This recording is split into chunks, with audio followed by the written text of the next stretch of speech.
ওম শান্তি। শ্রীমদ যজ্ঞ, শ্রীমদ ভাগবত গীতা একদিকে যজ্ঞ।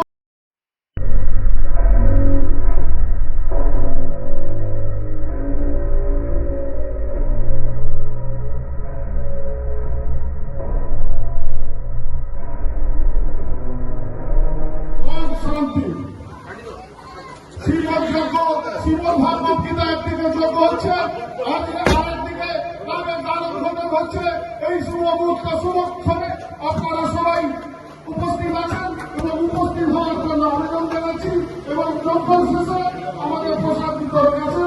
আপনারা প্রসাদ। জেলা পরিষদের সভাধিপতি পূর্ব মেদিনীপুরের মুখ্যমন্ত্রী উত্তম বারিক মহাশয়, সঙ্গে আছেন বিশিষ্ট ব্যবসায়ী, বিশিষ্ট সমাজসেবী আব্দুল সত্তার মহাশয়, সঙ্গে উপস্থিত আছেন 1 নম্বর পঞ্চায়েত সমিতির বিরোধী দলনেতা আমির সোহেল মহাশয়। আপনাদের ক্লাবে ঢোকার জন্য অনুরোধ করছি। ভিটা কেটে মানুষকে মুক্তির উপায় পর্যন্ত পৌঁছে দিয়েছিলেন। আবার ইসলাম ধর্মের প্রবর্তক হযরত মুহাম্মদ সাল্লাল্লাহু আলাইহি ওয়াসাল্লাম 570 খ্রিস্টাব্দে মা আরব দুনিয়ার মক্কা শহরে মা আমেনার গর্ভে তিনিও মানবরূপী অবতার রূপে ধরাধামে একবার আবির্ভূত হয়েছিলেন। তিনিও মানুষকে ইসলাম ধর্ম মুক্তির উপায় পর্যন্ত পৌঁছে দিয়েছিলেন। তাহলে যুগে যুগে বারে বারে রূপে রূপে কে আবির্ভূত হয়েছিলেন মানবরূপী অবতার রূপে এই ধরাধামে এবং মনুষ্য জাতিকে মুক্তির পথ দেখিয়েছিলেন? তিনি হলেন যুগাবতার শ্রীকৃষ্ণ, ভগবান শ্রীকৃষ্ণ। তাই তিনি যুগাবতার, যুগে যুগে রূপে রূপে বারে বারে তিনি মানবরূপী অবতার রূপে ধরাধামে আবির্ভূত হয়েছেন। আমরা মনুষ্য জাতি অতিক্রান্ত করেছি, সত্যযুগকে অতিক্রান্ত করেছি, ত্রেতা যুগকে, দ্বাপরকে পদার্পণ করেছি কলিযুগে।